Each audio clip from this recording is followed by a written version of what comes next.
Okay guys, hello and welcome to a live stream, the first live stream that I think I've done on this channel, so that's exciting. And it looks like we've gone live on YouTube, so yeah, I guess we'll just wait a few moments before we start. But yeah, pretty excited to do this. It's as I said, it's the first live one that I've done.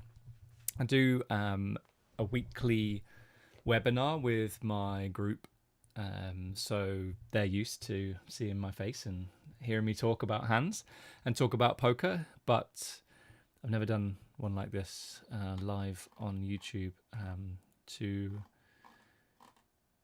the whole world. But I guess maybe not the whole world. Not everyone in the whole world is watching right now. So what we're going to do today is run through some hands. I've marked just a few. So there are six hands in total. And the focus is going to be on ICM and mainly pre-flop. There is a post-flop spot coming up, but a lot of it is pre-flop. And I want to look at what hero does right, what hero can do better next time, and also see what we can learn about other players or the spots the hero gets presented. What would you do in the villain's shoes, for example? So I'm just gonna have a quick check because this is the first one. So I just want to make sure that everything is working as it should do. Looks like we got a message. Okay, cool. So there's a chat here. Fantastic. It's just like Twitch. Brilliant. Right. So is this from a single tournament? Yes. So this is the final table of an $11 MTT from PartyPoker played by one of the Game Changer members. The actual tournament had, let me see here. I'm going to show you the payouts, hopefully. You're going to end up seeing a little bit of simple preflop, unfortunately. But okay, let's see if we can load something and look at the setup. 1 second. Okay, so this is, oh well, it was. Let's try again.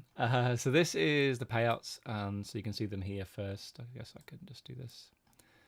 First through to 8th, but I believe there was a seat attached to first place. Now, because it's such a unique tournament, I thought that there wasn't much point in adding the seat to first place, but obviously that is going to affect things. So if we were going to do it again, I would add the value to first place as well. So that's just to sort of highlight that. I thought it was more interesting to just put the MTT payouts, just normal prize pool distribution.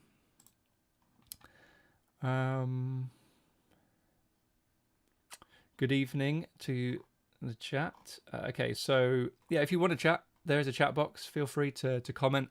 I'm going to give you my ideas and thoughts about some of these hands, look at focusing on ICM and what, as I said, if you were here right at the start, what hero does well and what hero could do better next time. And we're also going to see what we should do in villain shoes as well, just to extend that learning. So yeah, if you do have a question, fire away. As I said, I'm gonna teach you some stuff. I'm gonna work through the hands. I've used simple preflop, hold'em, to run the ICM stuff, and also PIO.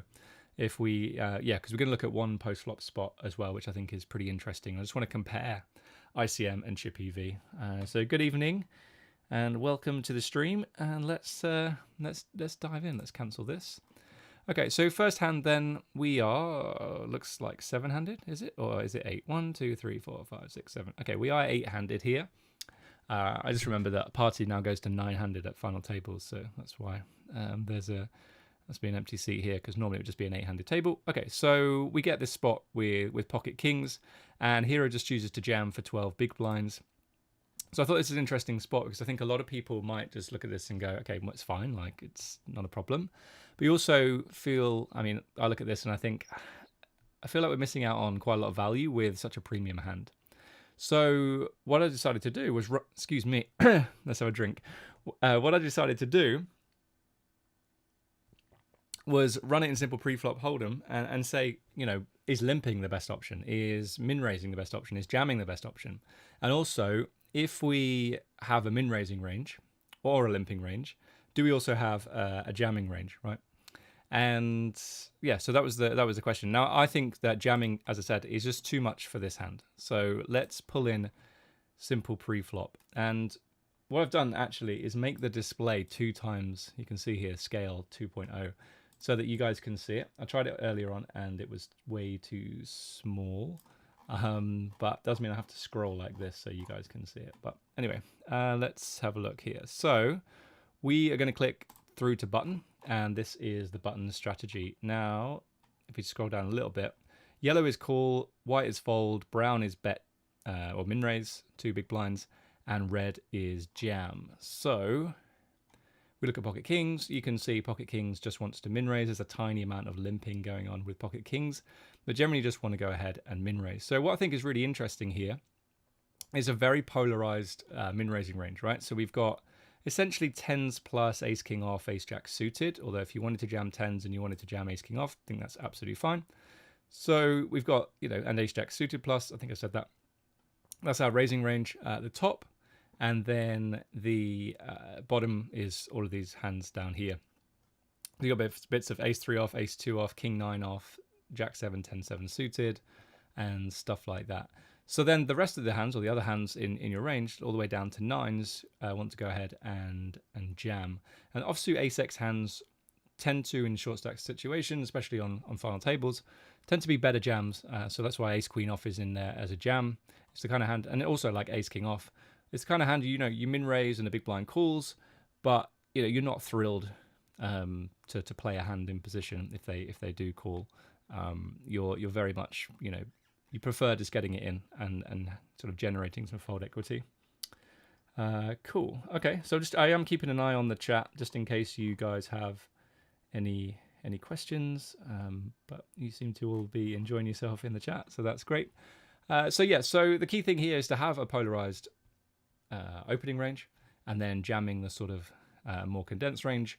But sort of, you can see it here. The hand's in red basically, and so yeah, so in this spot I would min range kings and go from there.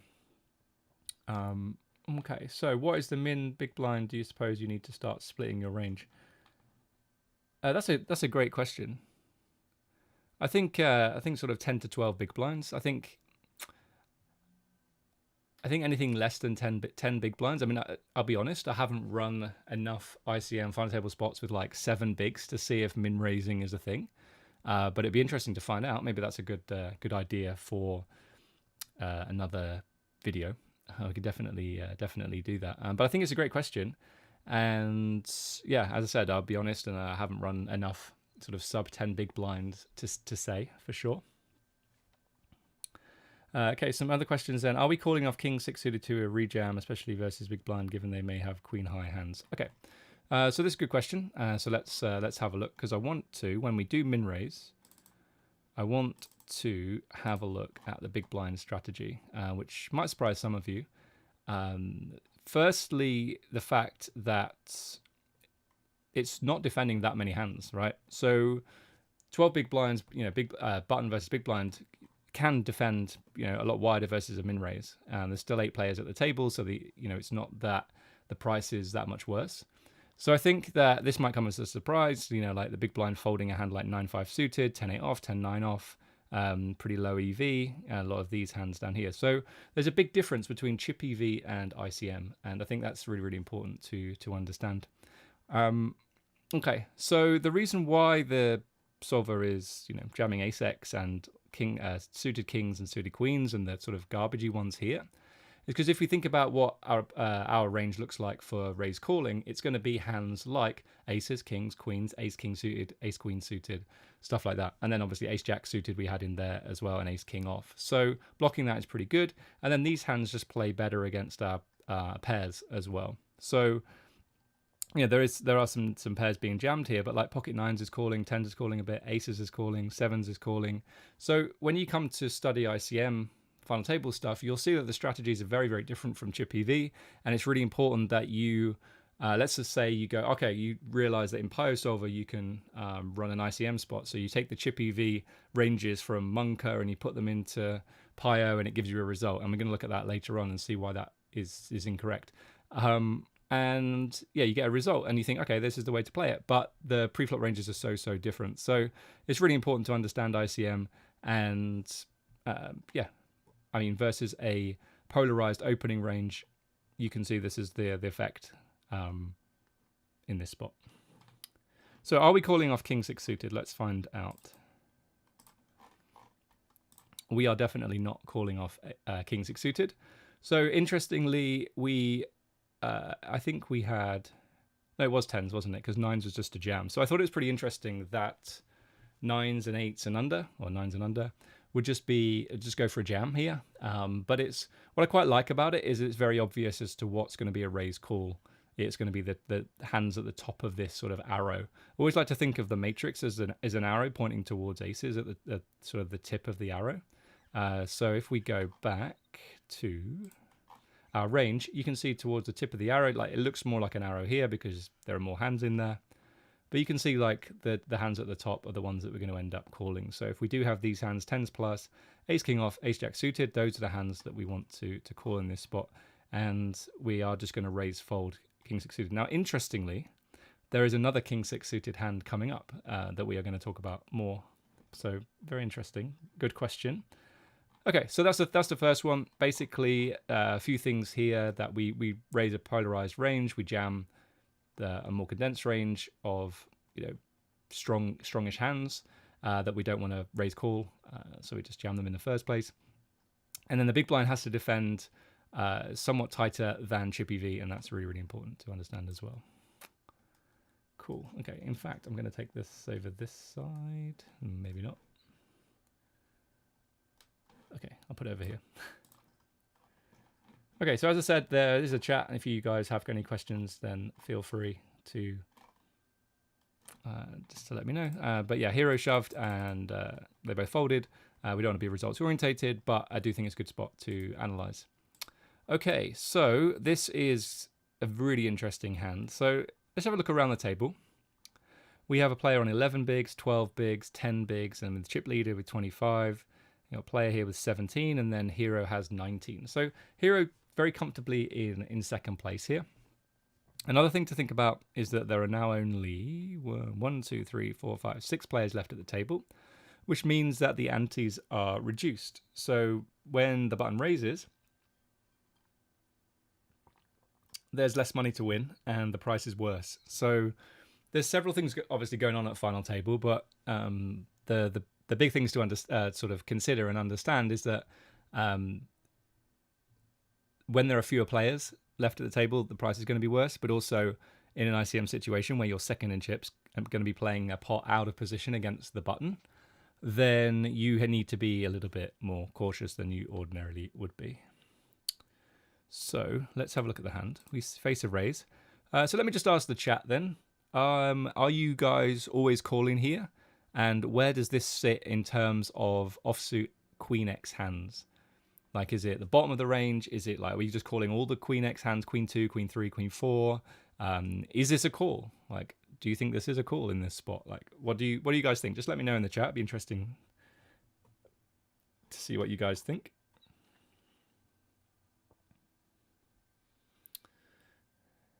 Okay, so you think it's bottom of range? Okay, very interesting. Okay, one of you said that it's bottom of the range is Queen 9 off, so you'd actually fold Queen 8 off. You can make a straight, so that's why it's my bottom. Okay, there are 3 shortest stacks. That's why we want to go with Queen 9 off. May fold versus the chip leader. We should call with all. Okay, so one of you said that you would call with all Queen X. It is the bottom Queen X hand. I'd be cautious calling against the big stack. Yeah. Okay, so we do want to be pretty careful. Let's have a look at. Do we want to do pre-flop? No, let's play through the hand and see what happens, because it ends pretty quickly. Okay, so we flop trips, check, bet. What are you guys now doing on the flop? Let me know in the chat. A pretty favourable board for our hand. So So the options are we could jam, we could call, or we could raise.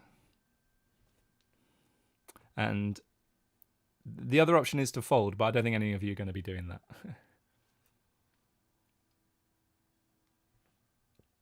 Okay, so everyone's got, yeah, everyone said call so far. Call, call, flat, call, flat, call. Okay, so now we've got some raises in there. Raise 4 to 5 big blinds. We should call. Yeah, this is good. Like slow playing at this stack depth. Good. Okay, yeah. So I think it's interesting that. So let's look at paired boards just in general. Let me see this. Okay, very interesting. Slow play, we're short and can afford it. Queen gives villain a straight with some hands. Set up value on the turn. Calling. Okay, cool. Okay, yeah, so very interesting point that if he did have Jack 10, then we would improve to a full house and they would improve to a straight. Yeah, that's good. Okay, so on paired boards in general, the big blind is supposed to do a ton of check raising. This is in a chip EV environment. It also means that, well, I'm not necessarily sure it also means that, but the imposition player is supposed to do a lot of betting here for a small size. Now, in a chip EV environment, the big blind's going to have a ton of 8x. In an ICM environment, that's not the case. We don't have all of the 8x that we would ordinarily have. So I have run this for ICM with ICM preflop ranges. Then I've run it for ICM with chip EV ranges, and then I've done just a normal chip EV calculation for this exact spot. So the key thing to think about here is that there are fewer 8x hands in your range in the first place. Also, it's an ICM situation, and you want to give the button an incentive to play aggressively, and you also are going to have a lot of hands in this spot where you want to just call. And if obviously you're raising all of your 8x and then calling with the sort of the next level down, then you're not left with too many strong hands going into the turn. Now, obviously you can improve, like, hands like Jack 10, 6, 7, 10, 7, Queen Jack, for example, can improve. But yeah, in this spot, I think calling is a lot better. Okay. So let's have, I'm just keeping an eye on the chat as well, just in case some things come through. Okay, so let's have a look at what Hero did. Hero raised to 4 big blinds and player 6 folded, and Hero takes it down. So, I mean, it's a great spot now that Hero has the chip lead. With so many short stacks, I can definitely apply pressure to these two players. If either of these two players open, you can play very, very aggressively against them with 3 short stacks. So you've got to be aware, though, that if they realize that, then they could be opening appropriate ranges because they know you're going to play back. Okay, so let's have a look at the preflop solution. I'm just going to open that off screen. Okay, hopefully you guys can see this.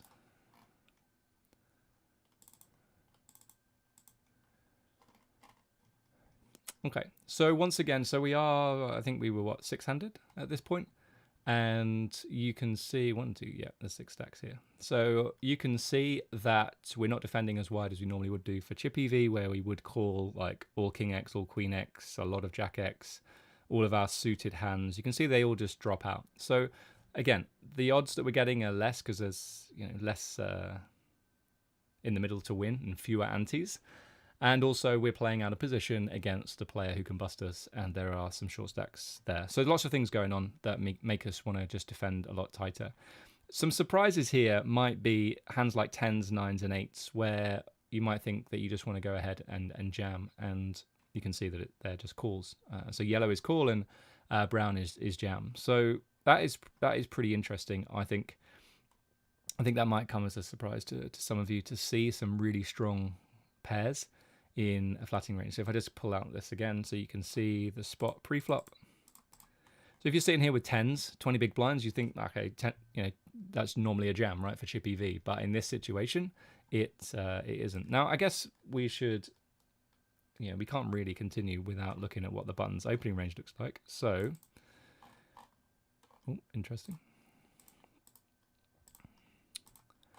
Okay, so we've got jams here for the button, and we've got opens. So again, they've got a pretty polarized range for this spot. So that's also a reason why we're not just jamming pocket tens in this spot. and we're mainly going for the ace-x hands and other hands as well to be 3-bet jams here, and just calling with this middle part. Okay, so I think there's some when I ran this, I really thought that there's a danger here that the button isn't playing this range. Now, obviously, I'm just running it for GTO. Like in the GTO world, this is what he's supposed to do, and this is what we're supposed to do versus this. But I'm not convinced that, again, we'll go back to preflop. This player is going to be min-raising, top and bottom, and then shoving a really wide range in this spot, even though he should. I mean, if you look at the situation, there's an 11 big blind stack, 12 big blind stack, 10 big blind stack. There's a lot of reason, a lot of incentive for this player to play really aggressively. And if this player does jam, we can have a look at how tight we're supposed to call, which I think, let's go here. Okay. So when he jams, we're playing a pretty snug range here, right? And I think that's, we have to fold a lot of hands, and that's real incentive for him to just go ahead and play really, really aggressively. So we go back here, he's jamming a lot of hands. Jack 4 suited, 10 6 suited, 7 6 suited, ace 5 off, king 6 off, queen 9 off. So, really, really aggressive. So yeah, it's worth. I think it would have been worth me actually running it for just allowing him to min raise or fold, and seeing what the difference was. And I think that if you take something from this video, it's to make sure that you are looking at the right sorts of ranges, because these solvers are only as good as the ranges that you feed in. And obviously I haven't fed any ranges in this time because it's a pre-flop solver, but I have given him the option to jam. And if he's not going to jam this aggressively, he's going to put some of these hands in a min raising range, then suddenly jamming 10s and 9s is going to start making more sense, because he's going to have way too many hands he has to fold, and we can just deny equity straight away by jamming. So comments here then, population never play this range yet. Exactly. That's exactly my point. So let's go through. So the key thing I wanted to talk about here was the difference in ranges between between an ICM situation and chip EV. So I have Pio loaded up here. What we're going to do first is look, just bear with me. I'm going to pull this in. Okay, hoping you guys can see this. Okay, the mouse is making strange noises. Right, so this is a chip EV calling range for the big blind. So they check, our opponent bets, and you can see that we're check raising a lot of 8x hands here. We're check raising 26% of the time. This is a chip EV, not ICM. And the real reason for this is because we just have a ton of 8x hands here. You can see all of them. So all the offsuit 8x, you've got more down here. You've got suited 8s here as well. Let me just check this isn't ICM. Don't think it is. No. Okay, good. So yeah, so that's the first thing I wanted to look at. That on a paired board, button, big blind versus button, we're going to be doing a lot of check raising. So that's the first one. Then I thought, okay, what happens? Like I said earlier, like we make a mistake and we just put in chip EV ranges for this spot, and then we allow it to run for ICM. Does that have any kind of effect? So we were check raising 28%, 26%, I think. So it does affect it a little bit. We're raising a little bit less. Hopefully you guys can see that. I'm just going to make sure that I can still see the chat. Okay, no comments in there. That's good. Okay. Like I said, guys, if you do have any comments or thoughts or questions, then just let me know. So yeah, we're raising a little bit less, but we're still raising a ton of 8x hands in here. So it's pretty interesting. So I think the biggest driver, and we're going to see this in a minute, is not the fact that it's ICM, but post-flop, or that we're playing in an ICM situation. The key thing is the ranges. So all of these 8x hands, so we don't have some of these 8x hands when we defend the big blind. We might not have some of these offsuit 8x hands either. So that's what we're going to look at right now.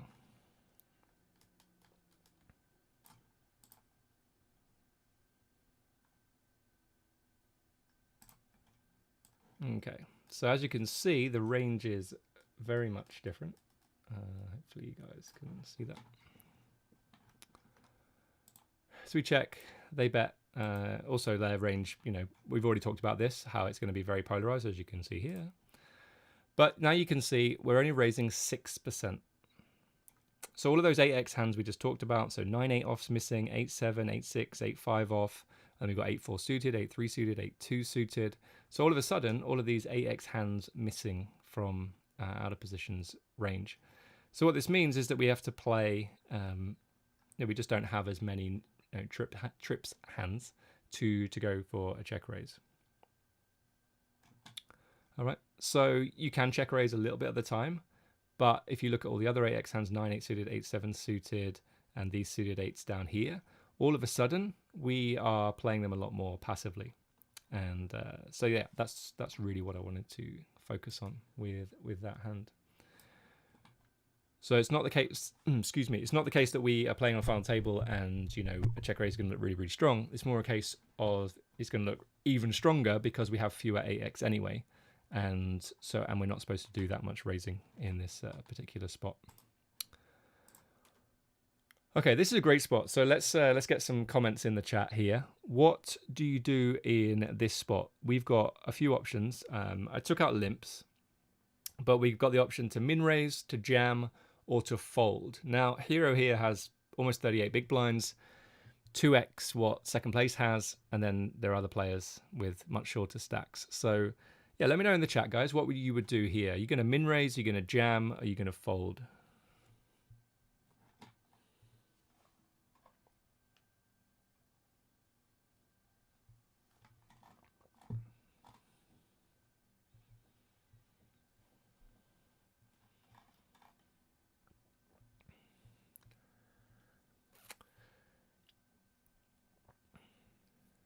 Okay, so we've got open min, min raise, we've got min open, we've got jam, we've got the table is short, so you can min raise.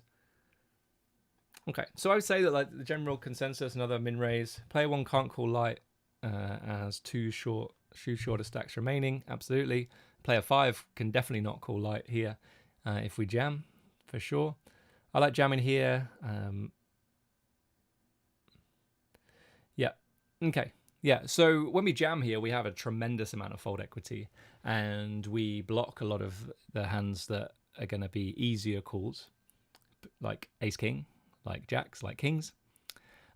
And in this situation, these offsuit Broadway hands are fantastic for jamming. So yeah, let's have a look at it, and just to let's look at the solution rather than relying on me. Or just believing me. Let's have a look.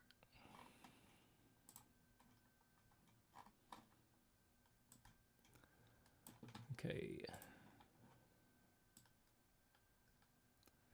So once again, red is jam and brown is min raise. And I think it's really interesting once again that it is a pretty polarized opening range. It's like 7s plus and then ace-x and then jamming the other hands. And you can see all the offsuit Broadways here, king, queen off, king, jack off, king 10 off, queen, jack, queen 10, jack 10, all just going into a jamming range. So yeah, it's a great spot with these hands. Now, interestingly, these pairs are just going to go for a min raise. We want to look at pocket 7s because if we min raise and get jammed on by the bigger stack, the guy who was in, I think, the small blind, some of these hands are going to get folded. So it's not a case of just looking at this, again, like we talked about the arrow here, that we would just min raise call all the hands at the top. I mean, we're definitely not, min raise calling ace-6 off, for example. So we have to look at that, and that's something that's really, really important when you're looking at this, like pre-flop ICM stuff. Okay, so let's have a look at this. Let's say that we jam, and we should, if I do plain view, it might be a little bit too big, but the cutoff can only call 7s plus, ace-8 suited, ace-9 off, ace-10 off. The button can call, hopefully you guys can see this. Just make sure you can. Button can call pretty tight, 8s plus, ace-10 suited, ace-jack off. The small blind is the biggest one here, the guy with the biggest stack. And all of a sudden, excuse me, he's folding ace-king off and can only get it in with 10s plus, ace-king suited. So that's a huge win for you. You jam and get all of these hands to fold, then fantastic. Now, some of you might be thinking, The small blind is never folding ace king. The small blind is never folding ace queen suited, and that is fair enough. And that is, I guess, part of the skill and of using the software and saying, right, okay, I don't think they're going to be doing this. And then you can go in and you can node lock and stuff like this. So I just want to sort of put a disclaimer out there that we're just purely focusing on what the GTO line is. We jam here and he calls with ace queen off, for example. He's making a really big mistake. And sometimes you can't account for that. You can't account for people making big mistakes. Now, what you can do, though, is you could just add ace king offsuit back into his range to see what a sort of effect it would have on your jamming range. Because I think population is probably not folding ace king off.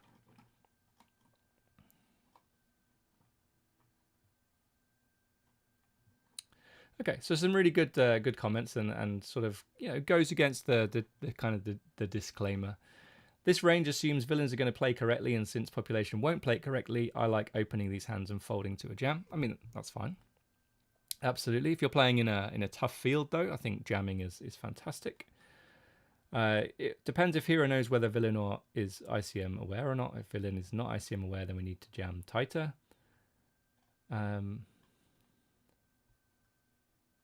Okay, yeah. So I don't know if this was a high stakes tournament review. And yeah, so it's absolutely right that we're looking at this and it is a low stakes tournament review. And then I'm saying, okay, let's look at it from a GTO point of view. The key thing here is that we're looking at it and saying, wow, ace king off is a fold. If that guy jams and I'm second in chips in the small blind, I've got to fold ace king off. That's the big takeaway that I want you to sort of grab hold of today.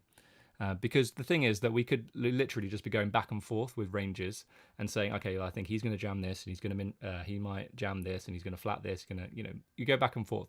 So you've got to have a starting point, right? And that's what we're looking at in this example. Okay, and then finally the big blind.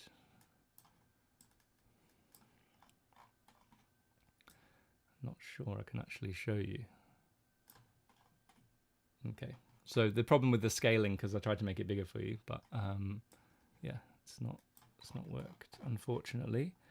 I guess there might be a different way to do it.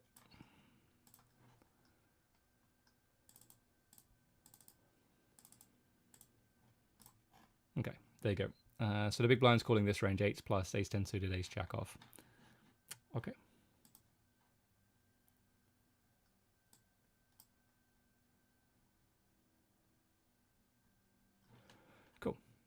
So was there anything else? Oh yeah, so we wanted to look at what we would do against two different players' jams. So let's take the button and the small blind and just compare. So when we min raise and the button jams, what are we calling? And what are we doing versus the small blind?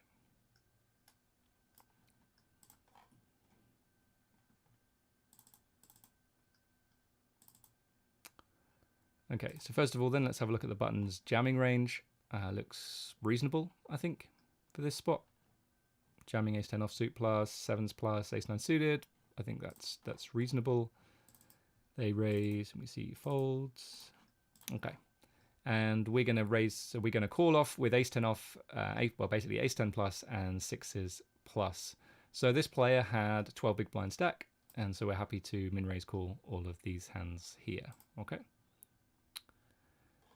Now let's compare that to what happens if the small blind jams. So let's look at the small blind's range to begin with. So a lot of these suited aces, you're going to see this on final tables, ICM situations, that ace-x hands, get played pretty aggressively. But yeah, again, a reasonable range. These hands are happening low frequency, not happening all the time. I think it's okay. So let's see what we do now. Okay. And so now all of a sudden we went from ace 10 plus, 6s plus to 9s, which is sort of barely break even, to 9s and ace queen plus. So a big difference, and I think that's really, really important. It goes back to what I was saying earlier, that we're not just treating the spot as, okay, we min raise call like 7s plus, ace 6 off, ace 10 suited.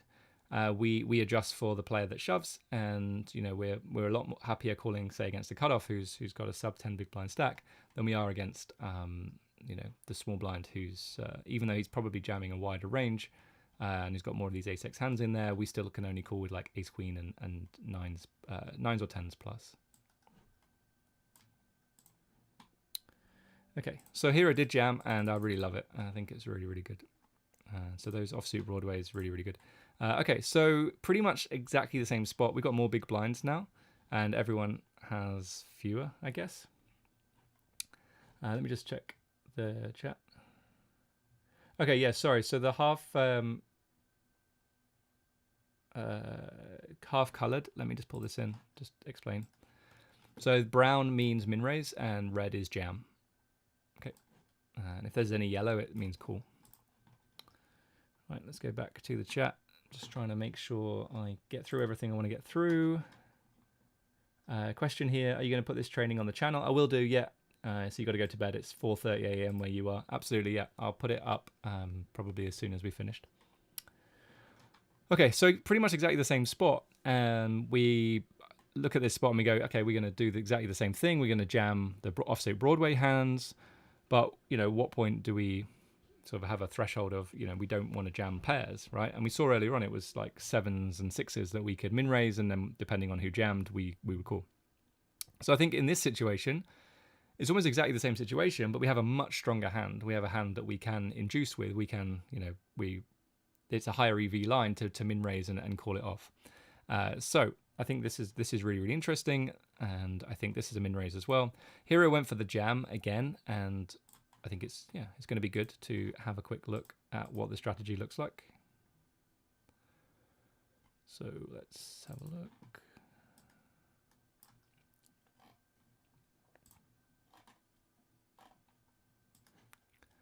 Okay. So yeah, once again, brown is min raise, red is jam. So this time you can see pocket nines going for a min raise. The offsuit Broadways I talked about before going for a jam, jamming a pretty aggressive, pretty wide range, but still going for this min raise with like 7s plus, ace 10. Interestingly, going for the jam with ace jack off now, really applying pressure to a lot of our opponents. So when we jam, we should be able to have a look at this plain view again. So cutoff calling really tight, you know, only has 10 bigs, but when we jam, you can only call 9s plus, ace jack, ace 10, ace 10 suited. Button similar, maybe a little bit wider. And then once again, the small blind's in a horrible spot, has to fold ace king off. And again, we could change this and give him some ace king off, maybe a little bit of ace queen suited, maybe some 9s. But you know, as I said before, we're looking at this from a GTO perspective. Okay, and so let's find the close on this one. And when we min raise, I think we'll be able to see from here. Okay, so cutoff's going to jam this range, button's going to jam this range, small blind's going to jam this range, and you can kind of see the big blind's range.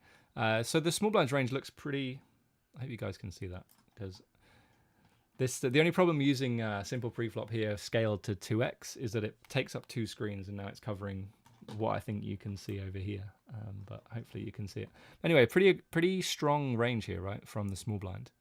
So what I want to look at now is what happens when the small blind jams, because let's go back to our range here. So we have 7s plus. What I want to see is if the small blind jams, where do we draw the line for calling? You know, before it was ace queen and 9s or 10s plus, right? So let's see where it is now.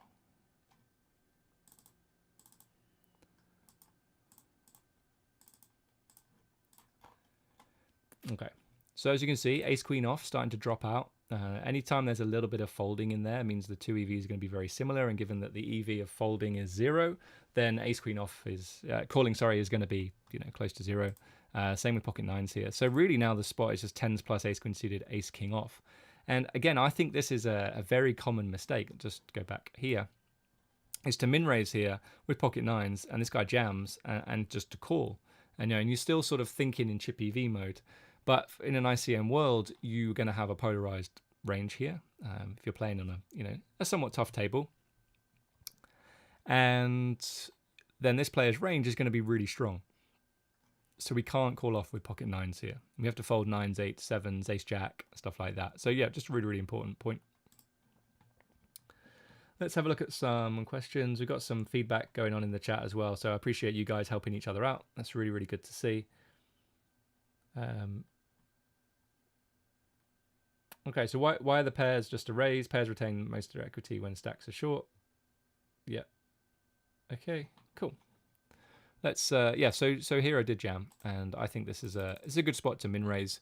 But it's actually really good to know that you can min raise fold against player 5. Let's see what happens if player 1 jams. Let's see. So first of all, let's have a look at their range. So they're shoving, suited broadways, some big ace-x hands, and some medium pairs plus and flatting aces. And we're going to call off this time with 7s plus ace jack off, ace 10 suited. So it's less to call, and their range is a little bit wider. So those are the few things that are going on in this spot.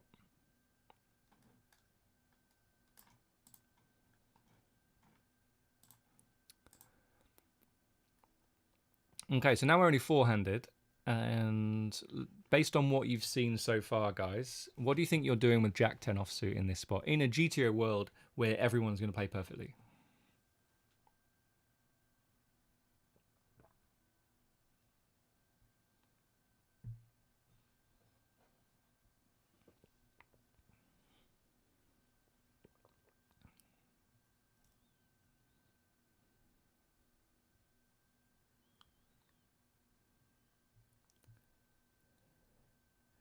Okay, so we've got some comments coming through. We've got shove, we've got min raises, we don't block strong hands. I mean, we block, what, ace jack, ace 10 suited, jacks, 10s. We can apply ICM pressure post flop. Okay, we can. Based on what we've seen, probably shove. Yeah, so there's some really good comments, guys, and I think it's really good to see. I think this is a great spot to go ahead and jam again, but let's have a look at the solution. Interesting, one of you said fold. I don't think we want to fold. This hand's too strong to fold, right? We're in a really amazing situation here, having 35 big blinds. We should be playing very, very aggressively in this spot and doing a mix of jamming and min raise folding and min raise calling.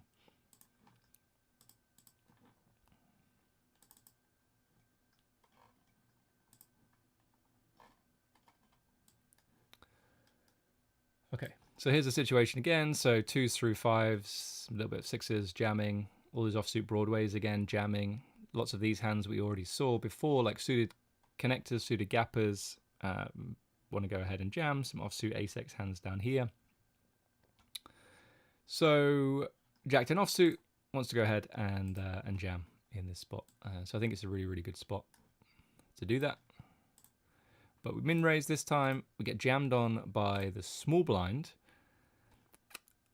Now I'm hoping that everyone in the chat is going to say, yeah, we definitely fold here. Like it's a really obvious raise fold.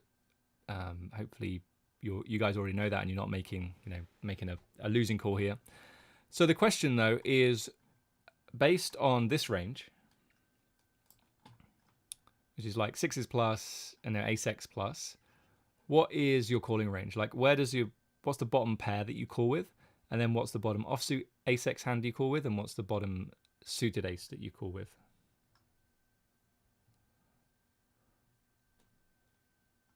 So just give me a range of like, I don't know, 6s plus, ace-6 off plus, ace-9 suited plus. Quick hint, that's definitely not going to be the range.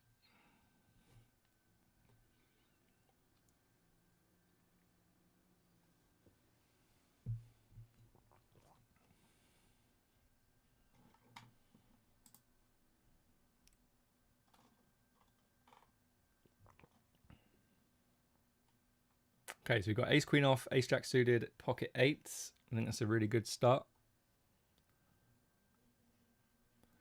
Ace jack suited, pocket 9s, ace queen off, ace 10 suited, ace queen off, pocket 10s.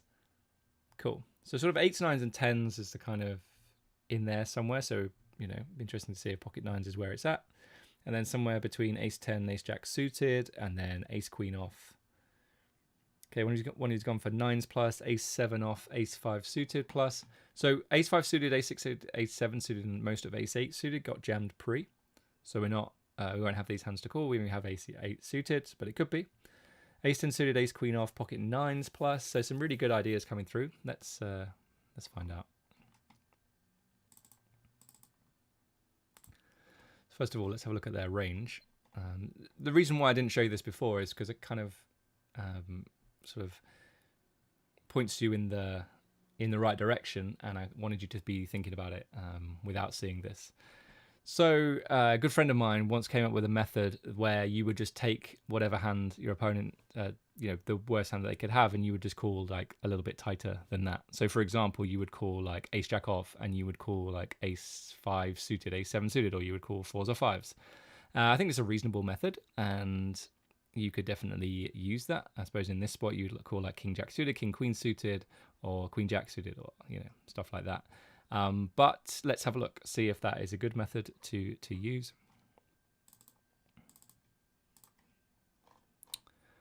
Okay, so as you can see, so he was shoving like 3s plus, we're calling with 6s, so we're going a little bit tighter than before. And then ace jack off and ace 10 suited.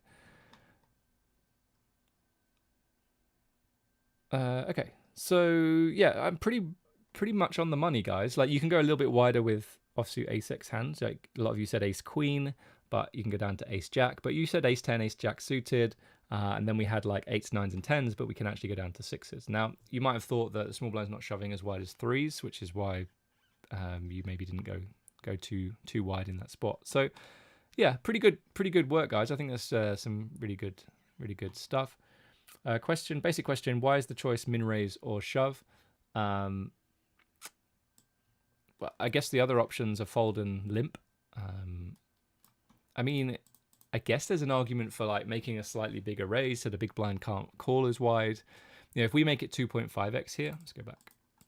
Let's say we make it 2.5x here, the price that the big blind's getting is going to be even worse, and they're going to have to fold a lot. But when we risk 2.5 bigs, we're risking an extra half a big blind. So it's kind of like you got to weigh things up in that spot. So the reason why there's only 2 options between min raise and shove on the solution is because that's all I gave the solver to use. I said, you can fold, you can min raise, or you can shove. Where does Jack 10 offsuit sit in those 3 options? Cool. Okay, so yeah, pretty good work. Hero folded, and it's good. Okay, so this is the last one. Well done if you've got this far. I know sometimes a lot of solver heavy work, and looking at it from a GTO perspective, some of you might think, people don't play like this in the games that I play. But yeah, I think seeing the GTO solution and working out, okay, the opponents don't play like this, and then you can go, okay, what's the adjustment? So I do think you need a baseline first, but I absolutely hear your argument that the players in your games are not playing like the solvers, and that's very, very fair. Okay, so final spot then. We've got king 6 suited here. A pretty tricky situation because Hero doesn't necessarily want to jam and get called by the big blind when there's a player on 7 bigs. Probably doesn't also want to fold because it seems like too good a hand to fold. But there's a pretty high chance of a collision here, right, between the small blind and the big blind. So if you fold here, small blind can definitely jam a lot of hands, the big blind can call, and the small blind busts and you lock up the next pay jump without committing any chips at all. So it's definitely worth considering that option. Now the reason I bring that up is that if the solver says jam, but it's really marginal, there's no point taking it because there's a greater chance that this player will shove after you and bust. So yeah, always be thinking about that. You can avoid marginal spots in high pressure ICM situations when there's a reasonable chance that if you do the other thing, which is fold, that someone else is going to bust. Okay, so let's have a look at this one.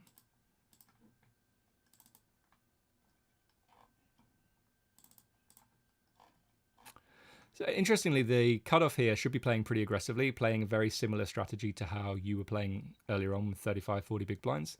So min raising, top and bottom, and jamming a lot of hands, and really applying loads of pressure to Hero and to the big blind here because this player is so short. So let's just go back actually and have a look at that range. I do think it's worth having a look at.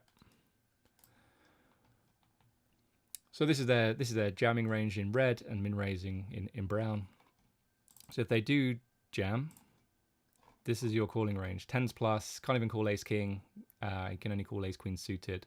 So if we go back and have a look at the situation, he jams, you know, you sitting there with ace king off, you got to fold. It's a marginal spot. Like, yeah, you just don't need to take it. But if you're also sitting here with pocket nines, you think, wow, this guy's shoving like 2s, 3s probably. Like, we're doing really well against a lot of his range. You still can't call with those with pocket nines. Okay, so let's have cut off folding now, and then we have a decision. Okay, so king six suited is mainly a jam. You know, we talked about it earlier on, where the big blind, you don't want to bust to the big blind, right? But the big blind still needs a hand. When you jam here, he still needs a hand, and suited king is going to play, you know, okay or well enough against some of those sort of medium pairs, like you know. So it's not the end of the world if you jam here and get called. Like, you can win sometimes. You're not always going to be dead, and you can always get there. But yeah, pretty interesting jamming range. Really interesting to see ace king through ace 10 just being jams here, not inducing with the top of this range very much at all. But you are inducing like jacks plus ace 10, ace 9 suited. And I think this is really interesting as well, that pocket 10s is min raising just a little bit and jamming most of the time, and 9s goes into a jamming range. So yeah, I think that's really interesting, and you know, a real sort of big takeaway and an insight into what the strategy should look like. Let's have a look. We jam, small blind folds. What does the big blind call? The big blind can only call 7s plus ace 10 off and bit of ace 9 suited, but mainly ace 10 plus, 7s plus. So really tight calling range, right? And that's, you know, you generate a ton of fold equity in that spot. Let's say you min raise and the small blind jams, which actually incidentally is exactly what happened. Let's have a look. We get jammed on. What do you guys do in this spot? Like, are you calling? Are you folding? Yeah, what are your thoughts here? We're getting almost 2-1.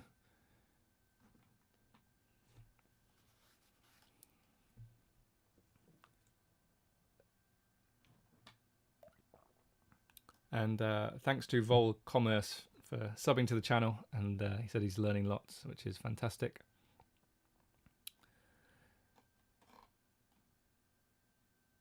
Okay, cool. So yeah, so we've got call. No one said fold yet, which is interesting. So whilst you're coming up with some answers, guys, so the sort of the conventional wisdom here is that anytime you're getting 2-1 or roughly 2-1, you should always make a call. But when it is in this situation where losing is going to put you firmly in 4th place and at risk of busting next, then you do have to be a little bit more snug with your calling ranges, even though it kind of looks like it. Well, it's only 5.6 bigs, pots, you know, twice that. We have to call, and we're going to see if king six suited is in fact a raise call. And I think the really common mistake here, and you know, spoiler alert, really common mistake here is to raise call. And because it's like, oh, it's only 5.6 bigs, like, you know, sometimes we can eliminate him and blah blah blah. But no, let's have a look. We could be wrong. Let's have a look. Cool. Okay, so the hands in yellow are calls, and the hands in white are folds. And you know, the hands that are missing are hands that you would have just jammed in the first place. So if you were raising 5s, 6s, and 8s and not jamming them, you would call them in this spot. I mean, that's pretty obvious. But king six suited is going to be a fold, and yeah, we go with the big ace x hands. Sort of, I would say the highest equity hands, or I mean, obviously they have the highest equity against our opponent's jamming range, but you know, the more obvious calls in this spot.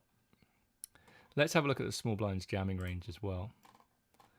It's somewhat wide, right? But I guess a lot of it dominates king six suited, and yeah, we're not doing that well against this range. And it's not just a case of going, okay, this range against king six suited probably have, you know, close to enough equity, because it's an ICM situation where if we lose these chips, you know, we lose an extra 5.6 bigs, we're suddenly down to 8.4-ish bigs, and we're gonna, we're at higher chance or higher risk of busting in 4th place. So yeah, I really like the fold here. So yeah, really good fold, but great stuff. So just to sort of recap, and I'll take some questions in a minute. So hold your questions. But Pocket Kings, then we should just min raise. There's no limping going on here, and we can min raise the top and the bottom and shove everything else. That was the big takeaway there. We also talked about when we do have a polarized opening range, how the big blinds range changes, even though there's still a big blind in antes out there. We then looked at Queen 8 off and how our range was going to change. Again, they have a polarized opening range, and so our defending range needs to be a lot narrower. We also flat call a lot more hands like 10s and 9s and 8s that we otherwise would have jammed. Sort of 20 bigs effective versus the button. Talked about the flop, how we actually have fewer 8x hands now, and a check raise is going to look really strong anyway, but we have fewer 8x hands to check raise, and we want to go for more of a check call line in this spot. I have seen the questions, guys, so I will try to answer them. Here we talked about jamming and min raising, and again having a polarized range, so really important to consider that, where you jam some stronger hands like this one, King Jack off, King Queen off, Jack 10, Queen Jack offsuit, hands like that, and then you min raise like 9s and 8s and 7s, and much stronger hands. So yeah, always be thinking about that. I thought that was really good. Pocket 9s just good enough to go ahead and min raise, looking at the stacks around the table, and actually thinking about it, rather than just min raising and snap calling against the small blind with pocket 9s, because it's right at the bottom. Jack 10, again, good spot to go ahead and jam, apply a ton of pressure. This player has to be really tight. Well, in fact, they all do. This guy has to be the tightest, because he's got 2 players at 2 out behind him, plus he's got more to risk, sort of losing 16 big blinds. So I would have jammed here. And we talked about how wide we would call off here, and we have to go pretty snug. And then King 6 suited, you could just jam. I mean, min raising is absolutely fine. And then when we do face a jam, even though it's a short stack, it isn't much to call. We should be looking to fold. Okay. Cool. Let's have a look then at some questions.